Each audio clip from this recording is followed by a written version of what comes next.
ಹಾಂ ಮೇಡಮ್, ಆಚೆನೇ ಇದ್ದೀನಿ ಮೇಡಮ್. ಅಣ್ಣ ಅಣ್ಣ ನಿಮ್ಮ ತಮ್ಮ ಫೋನ್ ಮಾಡಿದ್ರೆ ಕಾಲೇ ಪಿಕ್ ಮಾಡ್ತಾ ಇಲ್ಲ ಅಣ್ಣ. ಏನೋ ಬ್ಯುಸಿ ಇರ್ತಾನೆ ಅನ್ಸುತ್ತೆ. ಏನು ವಿಷಯ? ಅದೇ ಅಣ್ಣ, ಫ್ರೆಂಡ್ಸ್ ಎಲ್ಲ ಸರಿ ಟ್ರಿಪ್ ಹೋಗ್ತಾ ಇದ್ದೋ. ನಾವು ಅಣ್ಣನ ಕೇಳ್ಬಿಟ್ಟು ಕನ್ಫರ್ಮ್ ಮಾಡ್ತೀನಿ ಅಂದ. ಫೋನು ಮಾಡಿಲ್ಲ, ನಾನು ಮಾಡಿದೆ, ಪಿಕ್ ಮಾಡಿಲ್ಲ ಕಾಲ್ನ. ಟ್ರಿಪ್ಪಾ? ಇದ್ರ ಬಗ್ಗೆ ನನಗೇನು ಹೇಳಿಲ್ವಲ್ಲ ಅವನು. ಸರಿ ಆಯಿತು, ನಾನು ಅವನ ಥರ ಮಾತಾಡ್ಕೊಂಡು ಫೋನ್ ಮಾಡ್ತೀನಿ. ಅವ್ರು ಆರ್ಡ್ರ್ ಕೊಟ್ಬಿಡ್ಬೇಕು.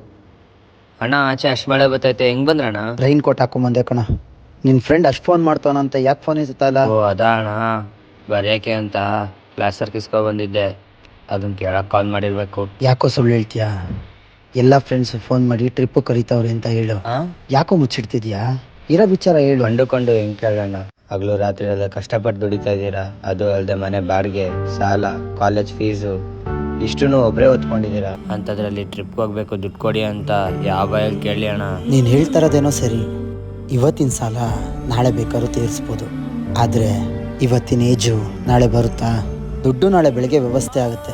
ನಿನ್ನ ಫ್ರೆಂಡಿಗೆ ಫೋನ್ ಮಾಡಿ ನೀನು ಬರ್ತಾರೋ ವಿಚಾರನ ಹೇಳು. ಹಾಂ ಸರಿ ಅಣ್ಣ. ಸರಿ, ತಿಂಗಳು ಚೀಟಿ ನಾನೇ ತಗೋತೀನಿ. ದುಡ್ಡಿನ ಸ್ವಲ್ಪ ಅರ್ಜೆಂಟ್ ಇದೆ ಸರ್.